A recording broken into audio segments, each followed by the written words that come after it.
responsabilidad de los socios, ahora entramos al 23, todos los artículos fueron modificados, es decir, del 21 al 26 fueron modificados. Son 6 artículos y los 6 fueron modificados. Y como les dije, no es solo que los modificaron, sino que dieron vuelta el sistema. ¿Sí? Ahora tenemos sociedades casi válidas. No se ven muchas ventajas de tener una sociedad colectiva regularmente constituida frente a una sociedad de la sección 4. Justamente las ventajas son estas de la oponibilidad del contrato y de la oponibilidad de los administradores. Después, creo que es más ventajoso para los socios ser responsable mancomunado que ser responsable solidario. ¿Sí? Es decir, responder por una parte de las deudas y no por el todo, coloca al socio en una mejor posición que la que le da la sociedad colectiva. Bueno, en cuanto a la representación, nos dice la ley que en las relaciones con terceros, cualquiera de los socios representa a la sociedad exhibiendo el contrato. Y nos agrega, el 24, pero la disposición del contrato social le puede ser opuesta si se prueba que los terceros la conocieron efectivamente. Acá parece haber una incoherencia. ¿Sí? ¿Por qué? Porque obviamente si tengo un contrato que dice que tal administra y se lo exhibo, y bueno, la única posibilidad es que se contrate con el administrador. ¿Sí? Entonces, si cualquiera de los socios puede representar a la sociedad exhibiendo el contrato, pero el mismo contrato dice que solo hay una persona habilitada como administrador, ahí este párrafo segundo del artículo 23 no tiene ninguna lógica, ¿sí? ¿Cuál es la lógica del artículo 23? Que primero tiene un párrafo que dice que el contrato puede ser opuesto incluso entre socios y que es válido la regla del administrador que se haya estipulado en el contrato. Muy bien. Entonces, ¿para qué está el párrafo segundo? Que dice que cualquiera, exhibiendo el contrato, administra. Porque está pensando en un contrato donde no se designó administrador. O sea, dijimos que iba a haber un administrador que se iba a designar de tal forma, pero no lo designamos en el mismo contrato. ¿Sí? Lo cual es usual. Y el contrato no se terminó de inscribir, con lo cual nunca inscribimos la designación del administrador. Entonces, si dijimos que iba a haber un administrador, el administrador se elegía de tal forma y duraba tantos años, etcétera, etcétera, etcétera, pero no está escrito en el contrato, quién iba a ser el administrador y obviamente no tenemos administrador. ¿Sí? Esto pasaría con frecuencia en un contrato que fue pensado por una sociedad anónima. No tenemos administrador. Muy bien. Ahora, el típico contrato de SRL tiene el administrador en la propia letra del contrato. El típico contrato de SRL indica que una persona, el más dueño, en general esto se utiliza cuando tenemos un negocio que era unipersonal, pero se constituye sociedad del padre con los hijos, o entre hermanos, pero siempre hay uno que predomina. Esa persona se la designa administrador, y se lo designa administrador y se lo puede reemplazar, pero al reemplazarlo tenemos que modificar el contrato. ¿Sí? Muy bien. Si este era el supuesto, y esta SRL no se llegó a constituir, pero en el contrato dice el administrador es tal, obviamente, si el administrador era tal y surgía del propio contrato, la única posibilidad de contratación válida es que contrate con ese administrador. ¿Sí? Entonces, este segundo párrafo hay que entenderlo en esa inteligencia. ¿En cuál inteligencia? En que las relaciones con terceros, cualquiera de los socios representa, exhibiendo el contrato.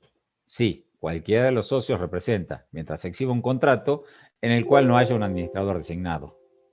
¿Sí? ¿Se entiende esto? Esto merece la explicación porque si uno lo lee de corrido lo entiende.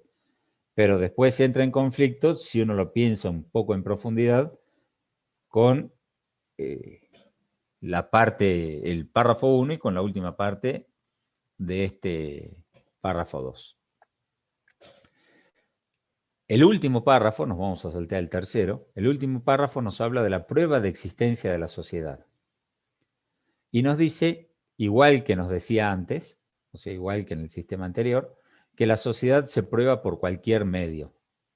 Cualquier medio de prueba es cualquier medio de prueba fehaciente. ¿Qué quiere decir? Quiere decir que por regla no se acepta un solo testigo, aunque se podría aceptar, eso no está escrito en ningún lado, pero por regla no se acepta un solo testigo.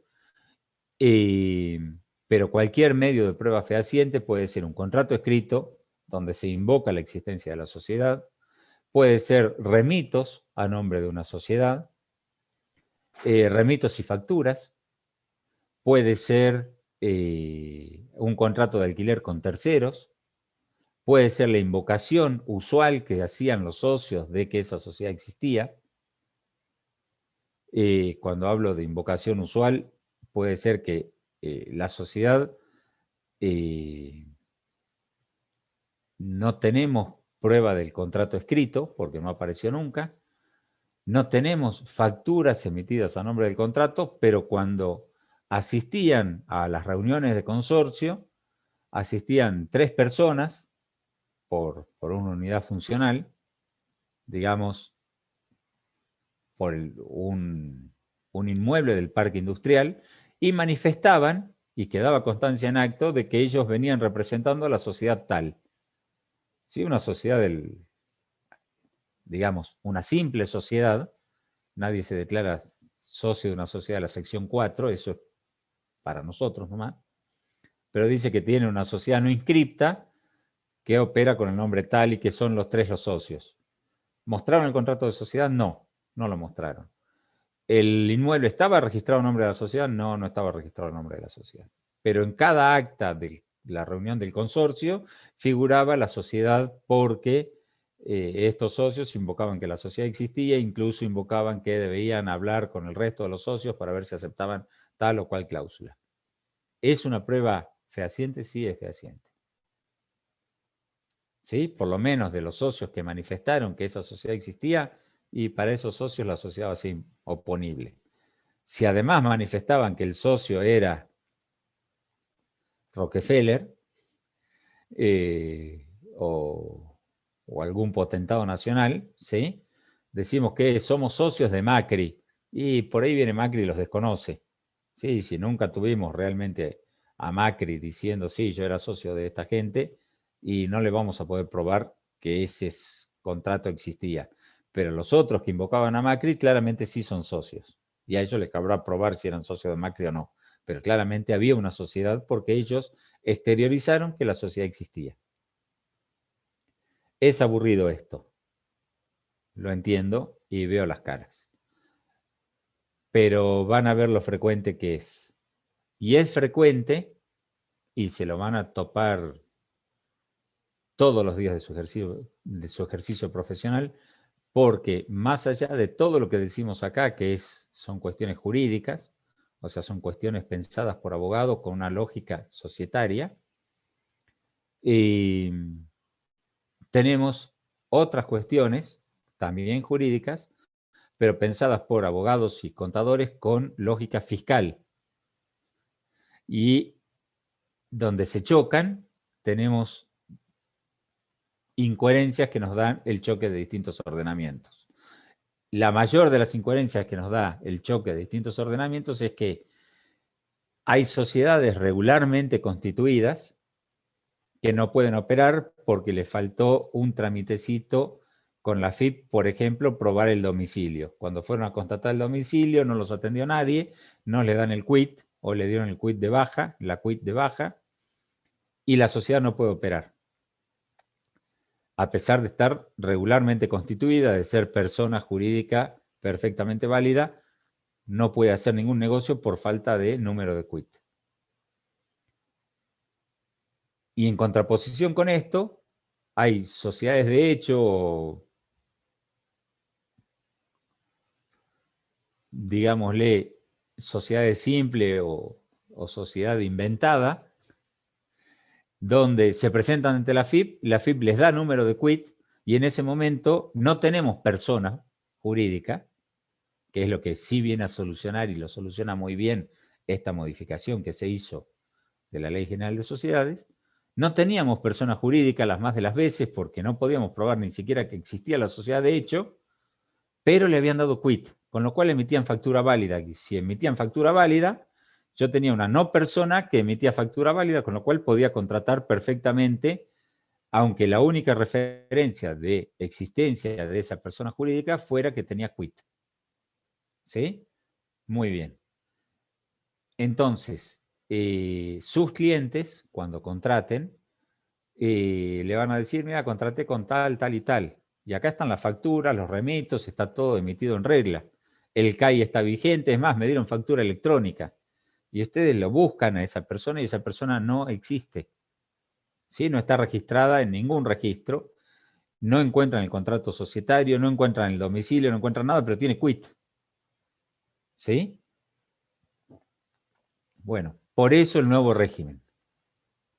Porque nos había pasado por encima la realidad de que un nadie con quit podía contratar y una persona jurídica válida sin quit no podía contratar. Entonces, solucionando esta crisis, dijeron quienes reformaron la Ley General de Sociedades junto con el Código Civil Comercial, o sea, esta ley fue reformada juntamente con el Código Civil cuando se sancionó el Código Civil Comercial, y dijeron, bueno, tengamos personas jurídicas, hagamos que cualquiera pueda constituir una persona jurídica.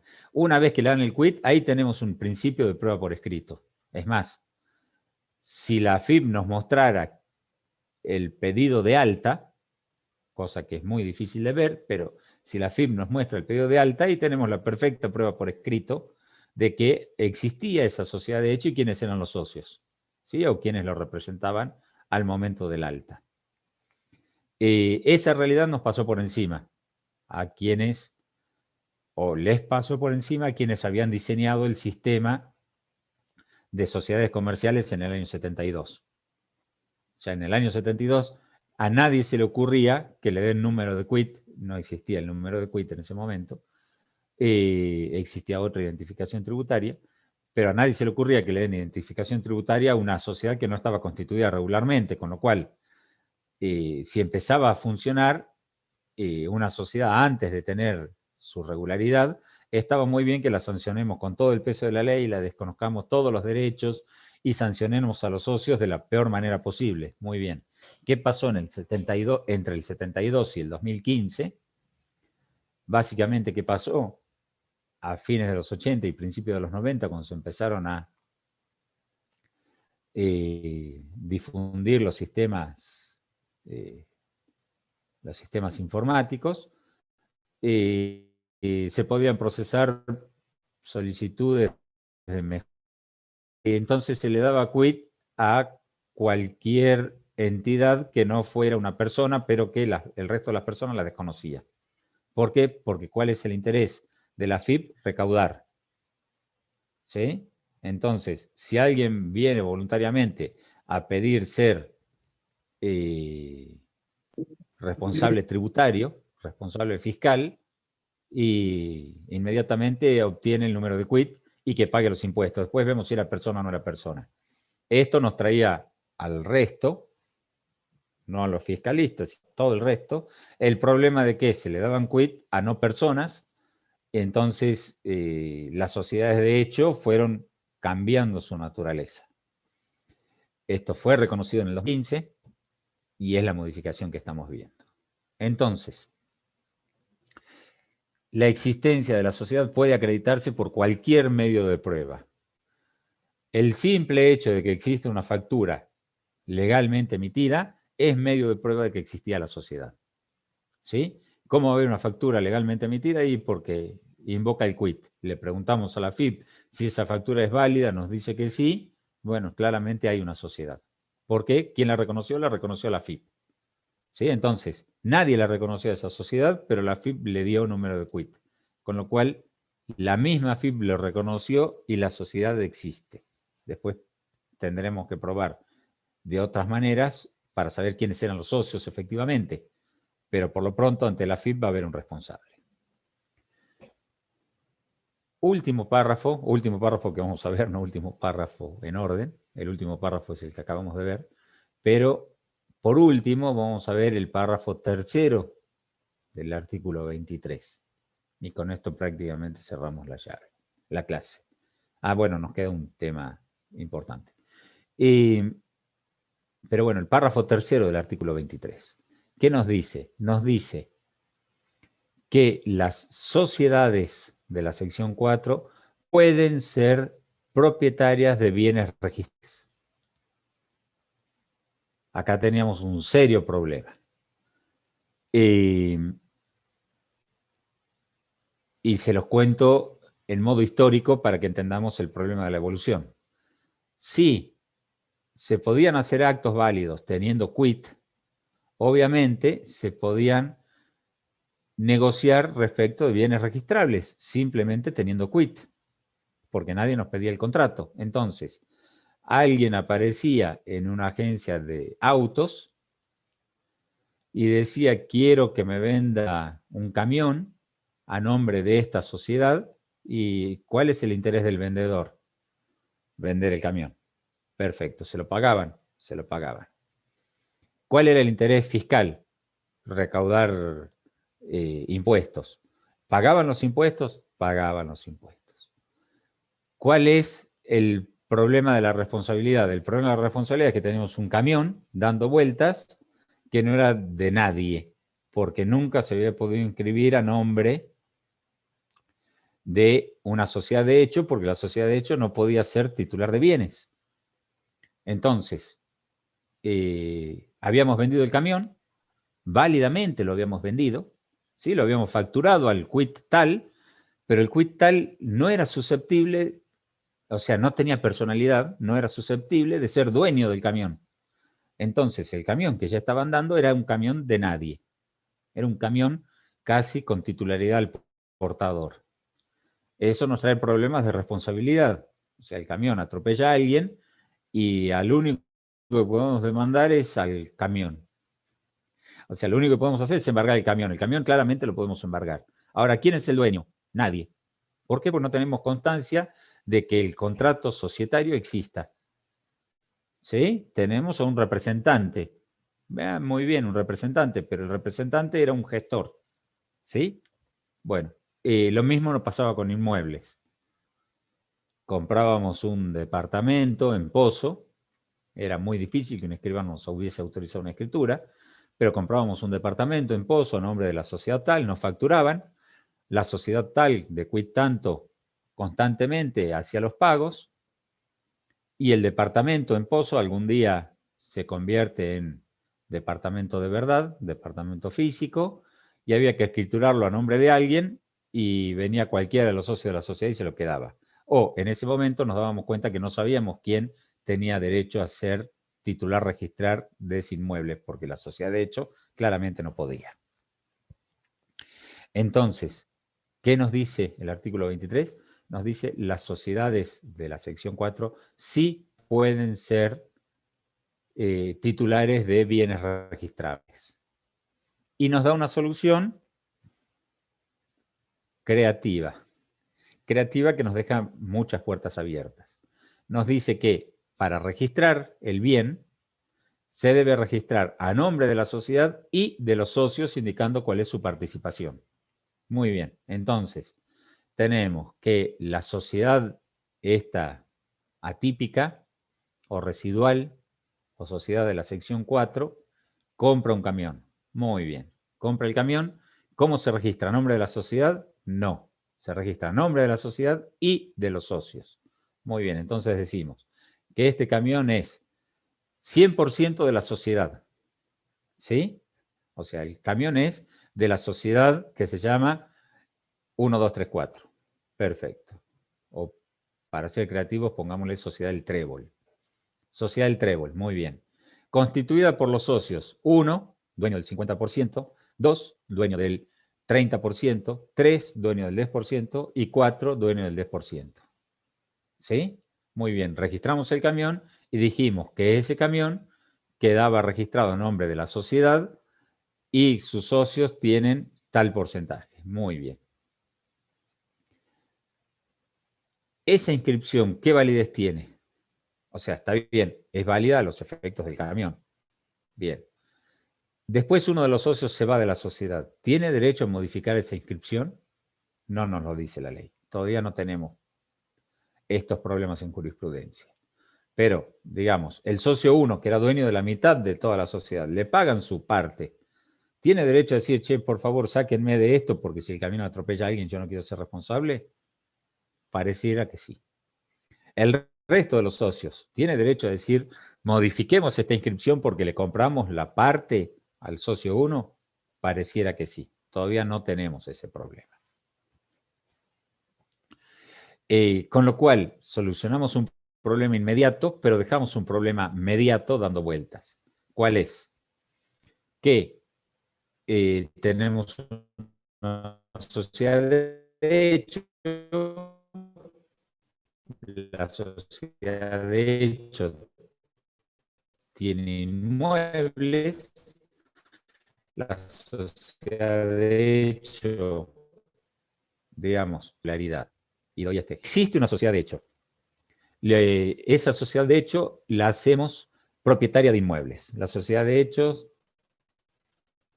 la vamos a establecer entre Chocobar Pérez, Valentina, bueno, Chocobar Pérez y Pablo Muñoz. Muy bien, constituimos una sociedad de hecho. Inmediatamente compramos inmuebles, ¿sí? Empezamos a comprar inmuebles, compramos, nos hacemos dueños de Medio Salta. Algún día alguien nos demanda y decimos, ojo, yo dejé de ser socio en esa sociedad como si fuera de propiedad suya, sí, pero acá están los papeles donde dice que en realidad el socio de esta sociedad es tal político. O sea, le vendí la sociedad a tal político. Y es una sociedad de hecho, no se inscribió nunca la transferencia. Y tal político, digo para pensar mal fácil, porque los políticos pensamos mal fácil, tal político no podía justificar ser dueño de 100 inmuebles. Es más, tenía prohibido comprar esos 100 inmuebles, porque era el señor gobernador. Entonces, nosotros no éramos testaferros. En su momento lo compramos y después lo vendimos. Pero sigue apareciendo tal con poder, o sea, le habíamos dado un poder a X persona para que compre inmuebles a nombre de la sociedad. Y al apoderado nunca se le avisó que habíamos cambiado de dueño en la sociedad. ¿Sí?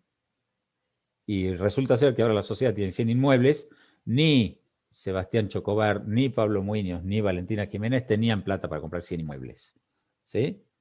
Pero cuando nos demandan decimos, no, yo se la vendí a tal político. Bueno, acabamos de crear una vía para generar testaferros casi gratis. ¿Por qué?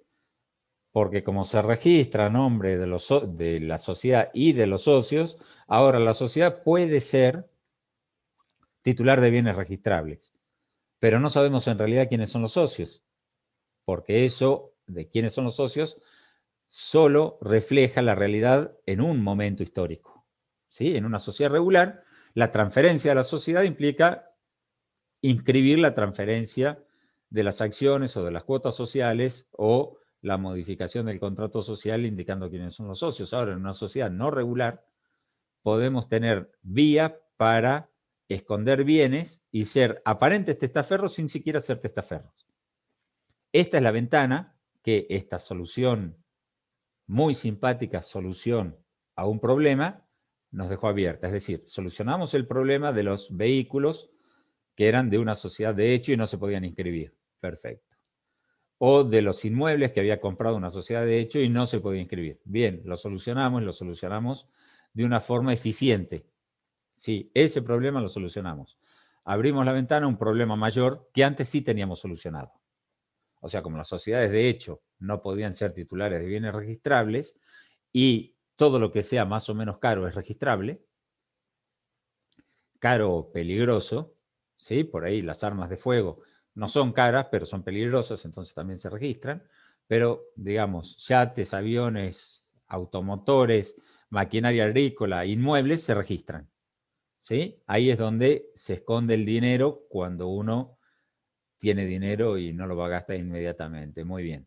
Ahora, si le permitimos a las sociedades de hecho este tipo de inscripción tan creativa, pero poco eficiente, y nunca vamos a saber de quién son los inmuebles, ¿sí? Y le estamos abriendo un enorme portón, o sea, cerramos la ventanita del problema de las sociedades de hecho en cuanto a la regularización de automotores, pero abrimos un portón de irregularidad para eventuales testaferros, que ya no necesitan ni siquiera constituir una sociedad regular, sino que constituimos una sociedad de hecho con un testaferro inexistente y firmamos la transferencia inmediata de todo eso, reconociendo que ya dejó de ser socio y le vendió todo a otra persona.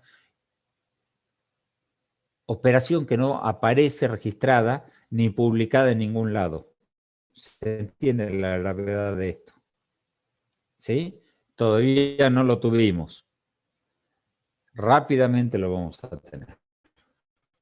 O sea, en el próximo cambio de gobierno, alguien va a aparecer, digo, van a aparecer estos casos investigando al gobernador anterior, el intendente anterior, el presidente anterior, o nos va a aparecer rápidamente investigando al presidente actual, el gobernador actual, el intendente actual. ¿Sí? Presidentes tenemos de a uno cada 4 años. Gobernadores tenemos de a 23. Intendentes tenemos de a 500 cada 4 años. O sea, rápidamente va a aparecer esta, que si se me ocurrió a mí, se le va a ocurrir a la gran mayoría. O sea, cualquiera que quiera ocultar un bien va a recurrir a esto y rápidamente va a llegar a los tribunales.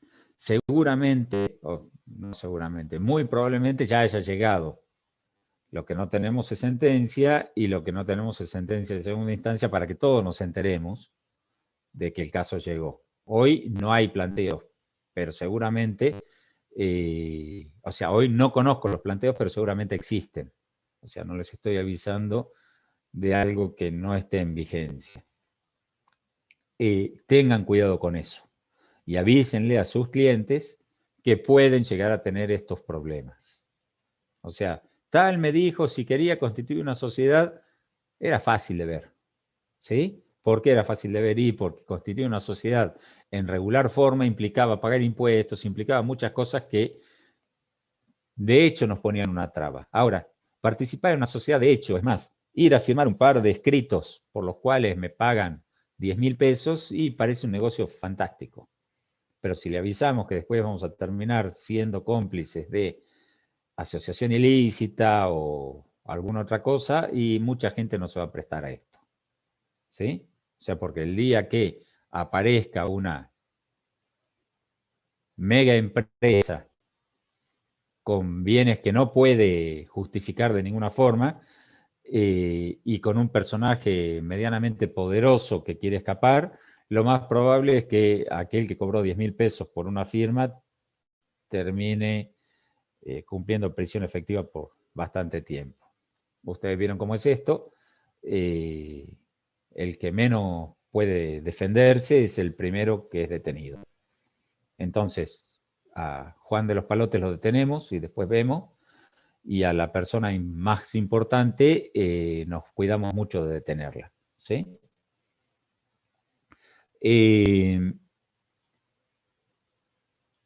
No es que esté en contra de la igualdad, no es que haya personas más importantes que otras. Hay personas que tienen más recursos para defenderse y más notoriedad pública para ejercer presión sobre ciertos medios de comunicación o influenciar la opinión pública o lo que fuera. Somos todos iguales, pero tenemos algunos más iguales que otros. Nosotros, hijos de vecinos, lo más probable es que quedemos detenidos. Y el contador quemado, o por lo menos escrachado por no haber dado el correcto asesoramiento. Bueno, hasta acá esta simpática solución del tercer párrafo del 23, que dice: el bien se inscribirá a nombre de la sociedad, debiéndose indicar la proporción en que participan los socios de tal sociedad. No lo dice, pero quedó claro. Se inscribe a nombre de la sociedad y se indica la proporción actual o actual de la que tenemos constancia, porque el contrato es oponible en tanto sepamos, actual de la que tengamos constancia de la participación de los socios de tal sociedad. Es decir, se puede haber modificado antes sin no conocerlo, porque hay malicia del que está administrando. Se puede modificar posteriormente y no darlo a la luz, porque hay malicia en eso, o se puede haber modificado, bueno, antes o después, digamos, esas son las dos posibilidades, habiendo malicia, ¿sí? Habiendo un acto que se está ocultando, en ese sentido la malicia. Ahora, si es una sociedad que realmente funciona y que los socios están actuando de buena fe, siempre cabe la posibilidad de irlo a nombre de la sociedad, indicar cuál es la tenencia o la participación actual de los socios y cada vez que haya una modificación, proceder a la modificación en el registro respectivo, con un serio problema.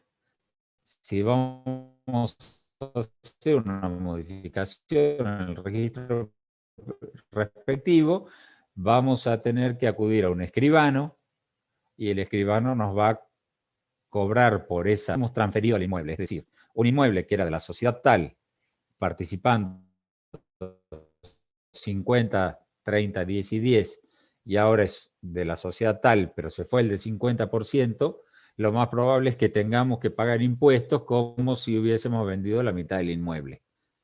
En ese sentido, una sociedad regularmente constituida va a seguir siendo dueña del 100% y lo que se paga es solo la transferencia de las cuotas, que va a ser mucho más barato que el escribano.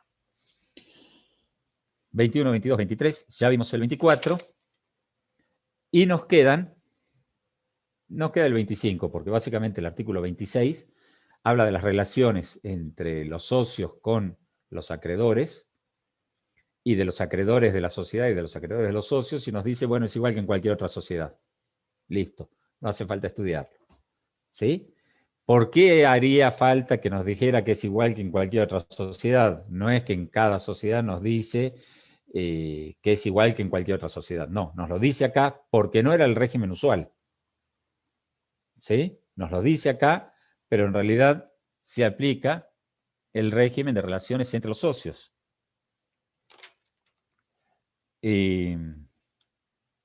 O sea, los artículos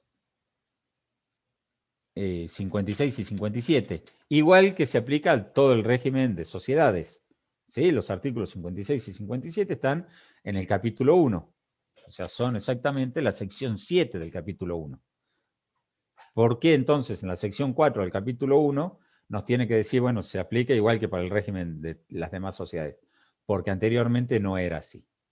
¿Sí? Ahora con saberlo, alcanza. Incluso respecto de los bienes registrables. Bueno, parece que el artículo 26 dice una obviedad y aclara que otras obviedades. ¿Sí? Bueno, ¿por qué nos dice una obviedad y aclara otras obviedades? Porque antes no era así. Bien. Ahora, respecto al artículo 25. Y este artículo 25 engloba lo que antes eran 3 artículos de la vieja redacción. Nos dice que tenemos una sociedad en la sección 4 y nos habla de subsanación. ¿Qué quiere decir esto de subsanación? Nos quiere decir que los socios pueden pedir salir de esta sección 4 y regularizar la sociedad en cualquier momento. ¿Sí? Quería tener una SA, quedé en el camino, caí en la sección 4. Bueno, quiero retomar el camino y llegar a la SA. Bien. Y acá sí nos establece un sistema distinto al anterior. Nos dice cualquiera de los socios puede pedir la subsanación. Y pedida la subsanación, esa sociedad se subsana. ¿Sí? ¿Cómo se subsana? Inscribiendo la sociedad con todos los socios. Después de inscribirla con todos los socios, uno de los socios se puede ir. Es decir, Que quede claro que la sociedad existió y hasta cuándo existió con todos esos socios. Después uno se puede ir y el resto le puede comprar su parte. Muy bien. Un régimen bastante sencillo, ¿sí? Tiene un par de implicancias. Primera implicancia, ¿y qué pasa si uno de los socios no quiere subsanar y el contrato no tenía los elementos suficientes para ser subsanado?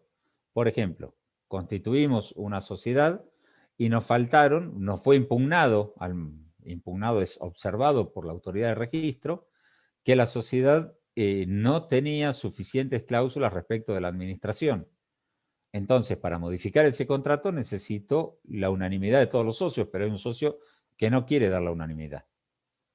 ¿Sí? O sea, que no quiere que esta sociedad se regularice. Será sustituido por el juez.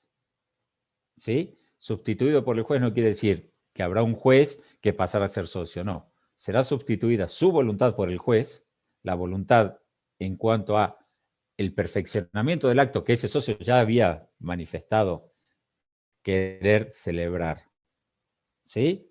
Es decir, necesitamos una modificación del contrato. Se hace una modificación razonable y se pide al juez que sustituya la voluntad de ese socio que no quiere firmar, y la sociedad se regulariza con ese socio también que no quería firmar.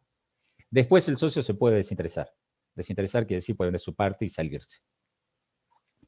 O puede renunciar a su parte y salirse. Perfecto. Pero mientras tanto, era socio de la sociedad. En esto, la solución es mucho mejor a la anterior, en la cual, si un socio pedía la regularidad, tenía que intimar al resto y el resto decir si quería o no quería, la sociedad se constituía con los que sí querían.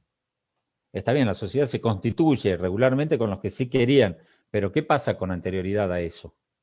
O sea, la responsabilidad de los que estaban, pero ahora no quieren estar, ¿se elimina con la nueva sociedad o no?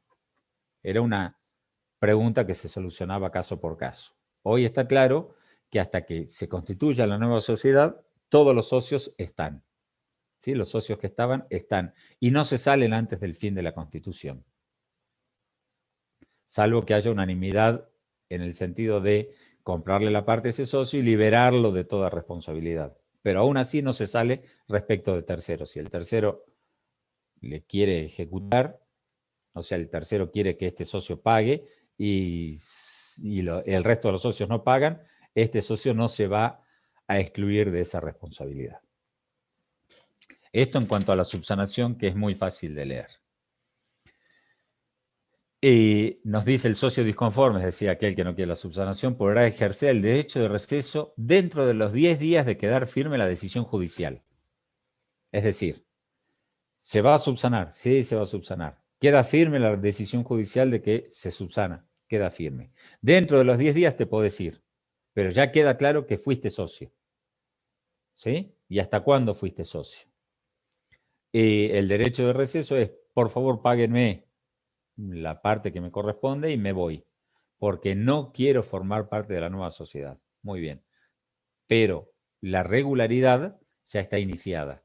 Y la regularidad implica que se decidió y un juez suplantó la voluntad del que estaba disconforme, en su caso, y se ejerce el derecho de receso dentro de los 10 días de que quedó firme esa resolución, de que sí se va a subsanar. Y nos indica también que los socios que quieran permanecer en la sociedad deben pagar la parte al socio que se va, que eso tampoco quedaba claro en la sociedad irregular anterior. En la sociedad irregular anterior nadie tenía derecho a nada, con lo cual si uno se iba, no estaba claro hasta qué punto podía obligar al resto de los socios a que le pagasen.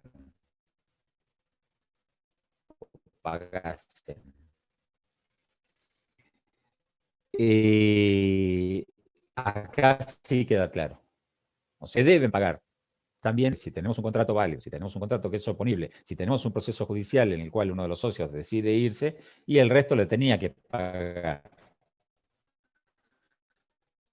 Pero como veníamos con la lógica contraria de que esto no daba ningún derecho a ninguno de los socios y es que se hace disolución por las causales del 94, es decir, nos quedamos sin capital, se vuelve objeto imposible, no hay voluntad de continuar la de los socios y se nos venció el plazo, etcétera, etcétera, etcétera. O concluimos el objeto, es decir, alcanzamos el objeto para el que se había concluido, y no hay estipulación escrita, es decir, no tenemos una cláusula que diga solución, se van a seguir tales reglas, funciona este artículo 25, este anteúltimo párrafo del artículo 25, que nos dice: cualquiera de los socios puede provocar la disolución de la sociedad cuando no media estipulación escrita del pacto de duración, notificando fehacientemente al resto de los socios. Es decir, tenemos que liquidar la sociedad. Que ese es uno de los elementos típicos. Las sociedades tienen que tener plazo de duración. La sociedad que no tiene plazo de duración, y ese era justamente atípico. Muy bien. Duración, cualquiera de los socios puede decir, bueno, esta sociedad se acabó. Esta sociedad se acabó y produce pleno efecto desde los 90 días de pedido al resto de los socios. ¿Por qué desde los 90 días? Y justamente para darle al resto de los socios la posibilidad de regularizar la sociedad. Sí, se acabó respecto de vos, pero nosotros seguimos siendo socios. ¿Sí? Muy bien. Se me ocurre y casi apuesto, es la mayor ventaja que nos da la irregularidad cuando queremos ser socios irregulares. Les dije, la gran ventaja que da, una gran ventaja que da, es que pasamos a ser socios subsidiariamente responsables, pero en forma mancomunada. Es decir, yo tenía el 10% de la sociedad, voy a responder por el 10% de las deudas. Muy bien. Con lo cual me aseguro de que por lo menos todos los socios tengan un juicio en contra y no vengan a mí porque soy el más fácil de ejecutar, soy el pava. ¿Sí? Soy el que tiene todos los bienes registrables cuando el resto no tiene bienes registrables, con lo cual todos me ejecutarían a mí los bienes registrables, me rematan la casa, y después yo tengo que ir a cobrarle a los otros que son más difíciles de cobrar porque no tienen bienes registrables. Muy bien. En este caso no. O sea, eso es lo que pasa en una sociedad colectiva, por ejemplo. Ahora, en una sociedad regular, solo pueden venir a cobrarme el 10% de las deudas, aunque sea el que más fácil le pueden cobrar. Muy bien. Segunda cuestión de enorme ventaja. Cuando constituyo una sociedad, la constituyo por un plazo determinado. Eso implica que voy a ser socio por todo ese plazo. Si firmé que iba a ser socio por 10 años de esa sociedad y al año me peleo con mis socios, lo más probable es que estemos 9 años peleados y la sociedad además fracase porque cuando los socios están peleados no la administran bien. Pero no me pueda desembarazar de esa situación si no hay un acuerdo que uno le compra las acciones al otro, las acciones, cuotas o participación societaria. ¿Sí? Seguimos siendo socios y vamos a seguir siendo socios hasta que se cumplan los 10 años. Si tenemos la mala suerte de que un abogado no especialista o que no se interesó mucho por el tema, o un mismo contador no especialista o que no se interesó por el tema, nos dijo que la sociedad dura 99 años, y bueno, se van a salir mis nietos de la sociedad. ¿Sí? Puse todos mis bienes en la sociedad, pero no los puedo recuperar de ninguna forma porque nadie me quiere comprar la participación, y encima la sociedad dura 99 años. Chao. Estoy ahí de por vida. Ahora, en una sociedad irregular, no puse el plazo, si puse 99 años, valen los 99 años, pero no puse plazo, y esto es una cuestión a tener en cuenta y muy interesante, porque no hay sociedades sin plazo en la legislación argentina, salvo las cooperativas, pero no hay sociedades sin plazo en la legislación argentina, salvo esta. O sea, porque puedo no haberle puesto plazo, y si no le puse plazo, la disuelvo en 90 días, y me salgo. Y es muy importante la posibilidad de poder salirse. Cuando uno entra a un lugar, lo tiene por supuesto, así que no lo mira, pero lo más importante es cómo poder salir. ¿Sí? Conocen el chiste de que no pagaron entrada, pero le cobraban la salida. Sí, entrada gratis, sí, pero para salir son 10 pesos. Para salir son $10. ¿Y qué problema? Bueno, entonces, sí, la entrada es gratis, pero la salida cuesta. Así nos pasa en dos casos muy típicos. Primero, el alta fiscal. La AFIP te dice, no se preocupe, usted hace el trámite por internet, nosotros le damos el alta. Traten de hacer una baja fiscal. Típico caso donde la entrada es gratuita, pero la salida se cobra. Bien. Segundo caso, las sociedades. Es facilísimo ser socio. Muy bien. Traten de dejar de ser socio. Ahora, acá se nos abre una puerta enorme. Sociedades de la sección 4, sin plazo, y dejo de ser socio a los 90 días. Me peleo con mis socios y le digo, muchachos, me quiero ir. A lo Lorenzino, me quiero ir. No saben quién es Lorenzino, ¿no? No. Lorenzino era ministro de Economía durante el gobierno de Cristina Fernández de Kirchner, o sea, cuando ella era presidente, creo que en su primera presidencia. Es al que le preguntaron de la inflación. Ese mismo señor Lajad, Rodolfo Lajad, al que le preguntaron de la inflación. Se hablaba de que habíamos emitido bonos atados al crecimiento del PBI, pero manejábamos el INDEC, con lo cual ocultábamos el crecimiento del PBI. Y este buen hombre concerta una cita con una periodista, nadie daba, por supuesto, entrevistas, concerta una entrevista con una periodista griega, porque Grecia tenía los mismos problemas que Argentina en ese momento, después los tuvo peores, y la periodista griega le pregunta qué pasaba con el crecimiento y por qué no se daban números ciertos, es decir, cierto en sentido de verdadero, números verdaderos en el organismo de Contralor, o sea, en el INDEC. Decía, ustedes están manejando el INDEC, con lo cual no pagan lo que tienen que pagar los bonos. Y Lorenzino, que se ve que no era un tipo suficientemente preparado, y esto lo puedo decir con total seguridad porque un tipo suficientemente preparado no da entrevistas. O sea, si uno es ministro de Economía, no se sienta frente a un periodista que le pregunte lo que quiera.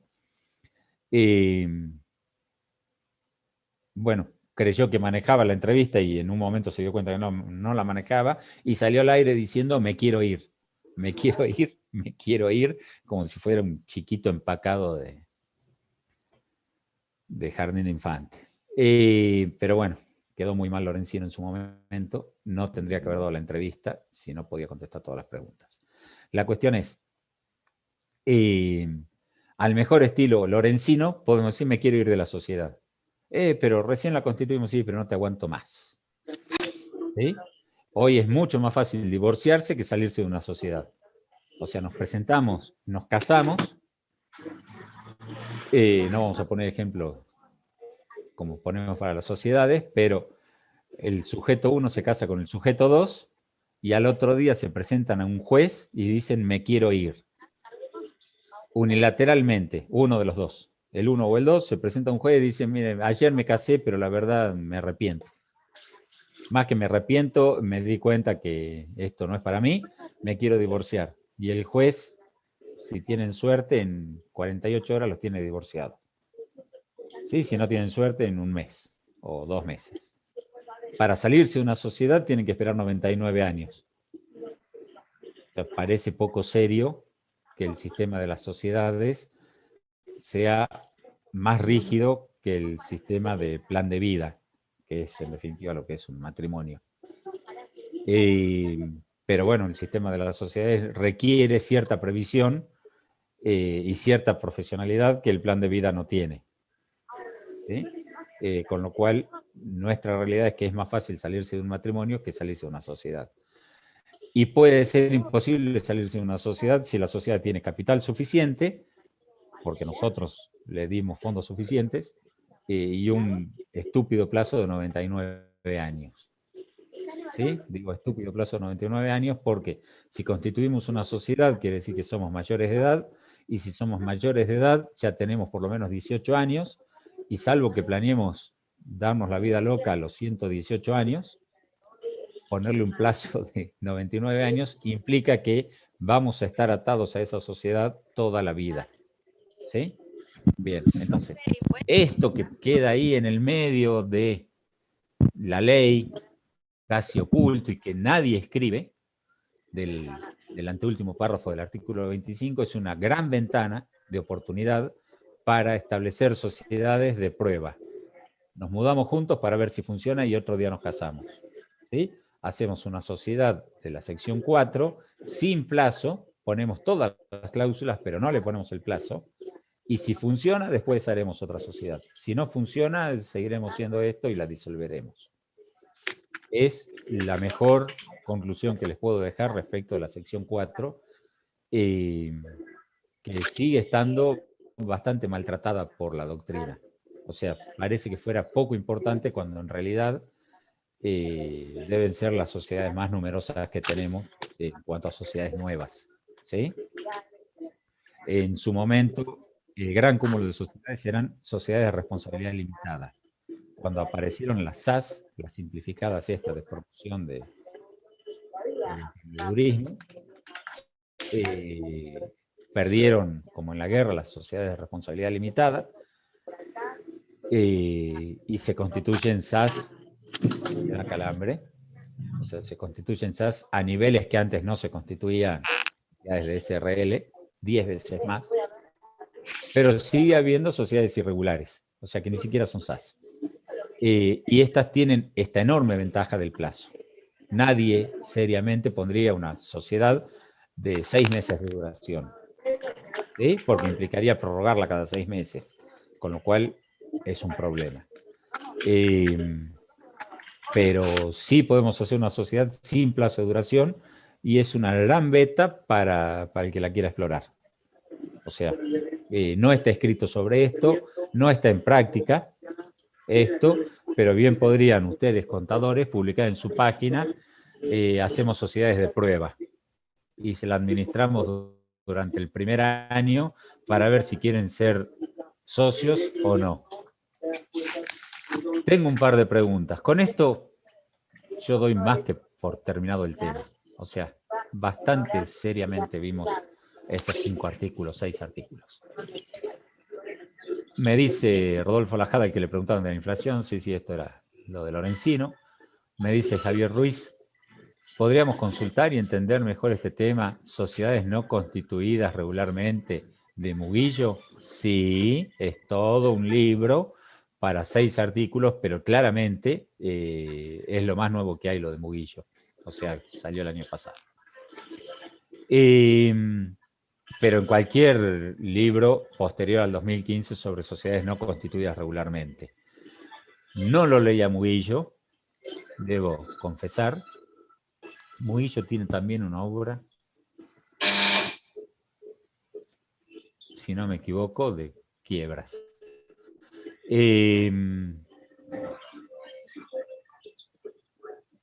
Pero bueno, no viene al caso. Tiene la de las sociedades no constituidas regularmente, sí, tiene esta obra de sociedades no constituidas regularmente, y si la leen van a aprender, Norma Flores, la voy a tener que silenciar. Ahí está, bien.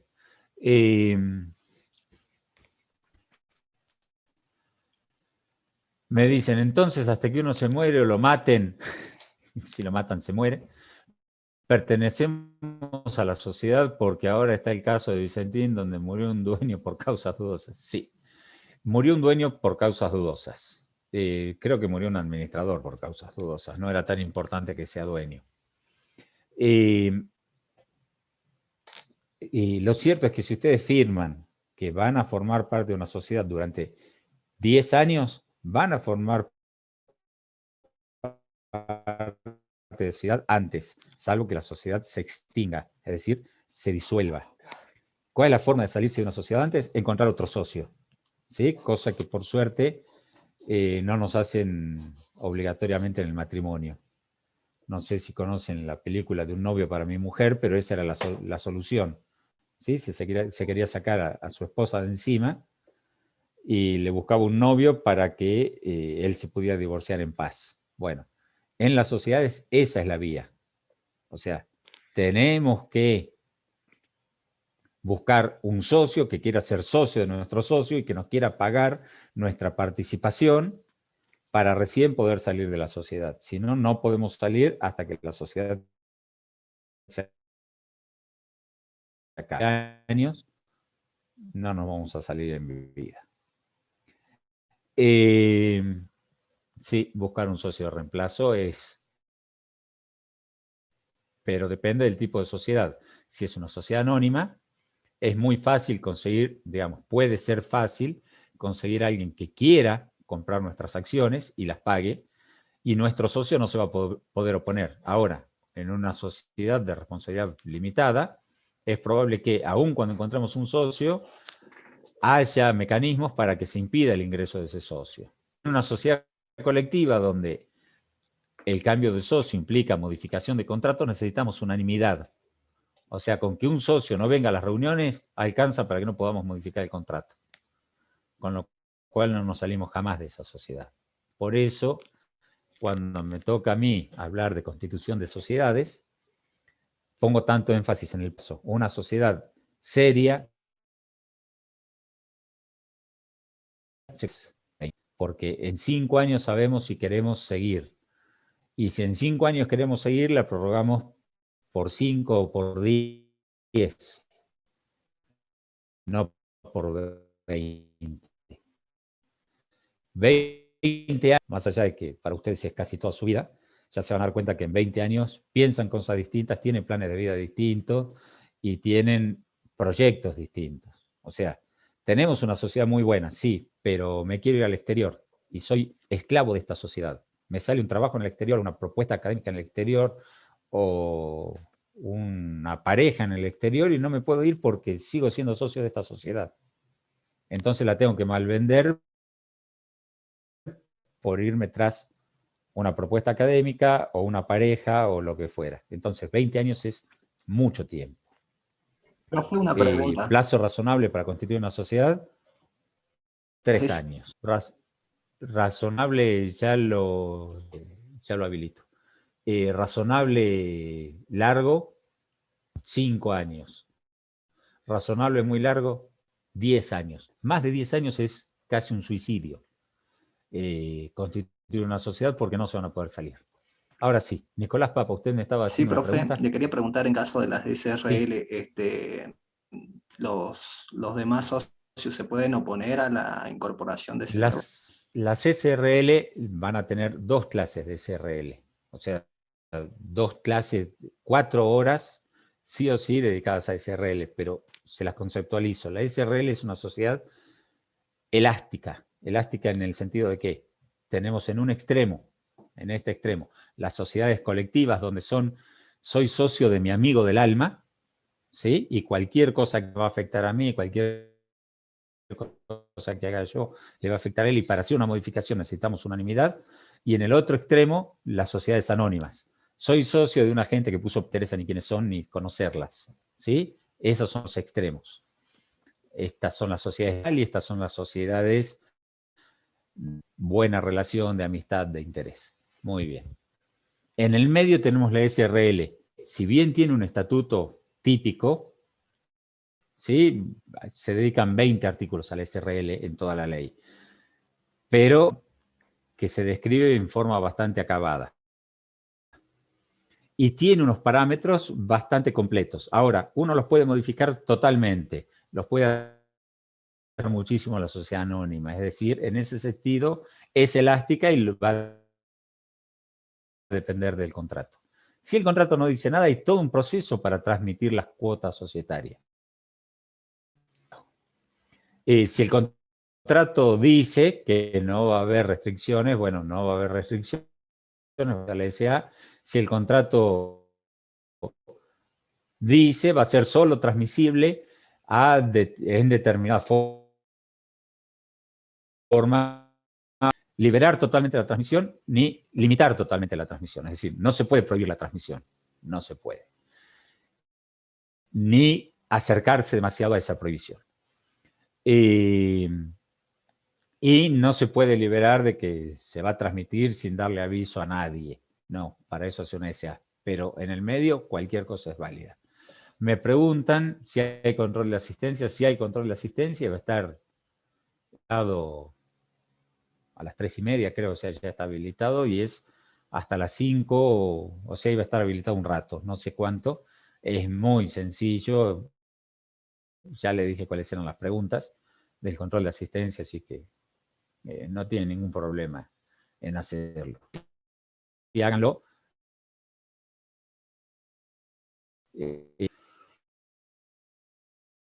Bueno, creo que hemos completado satisfactoriamente la clase. Los que se hayan retirado está bien, tienen que igual completar el control de asistencia. Acepto preguntas, los que se quieren retirar se retiran, los que se quieren quedar a Profe, ver ¿cuántos controles de qué decimos en las asistencia preguntas. podemos faltar, digamos? ¿Cuántas inasistencias pueden tener? La verdad que no lo sé. O sea, eso depende de un sistema que no manejamos nosotros, porque directamente libre por inasistencia a los alumnos. Y benefician, digamos. No Sí, yo sé le cuántos pregunto vamos a porque hacer. yo asistí a la clase pasada, pero me olvidé de hacer el control en la plataforma. No No se sé olviden, si... sí, me olvidé de hacer el control, las clases están grabadas. Se habilitan las cámaras, o sea, si la cámara es su hermanito el que prendió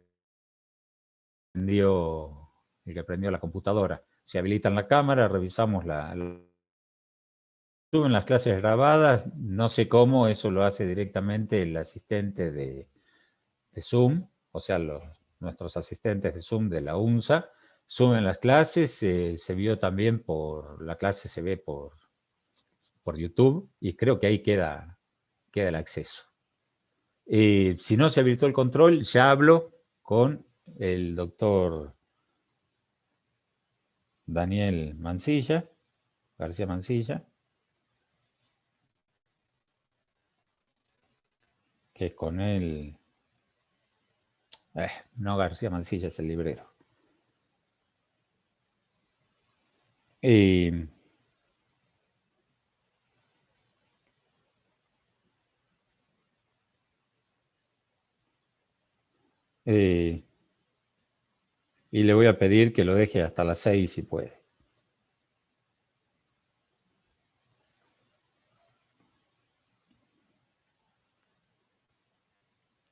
Listo.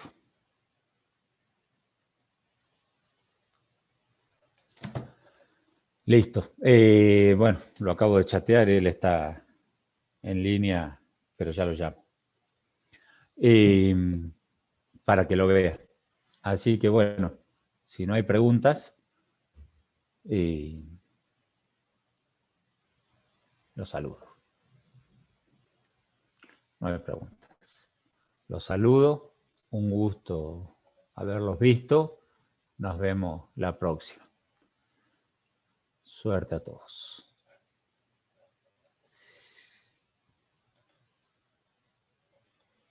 Yes. Recording stopped.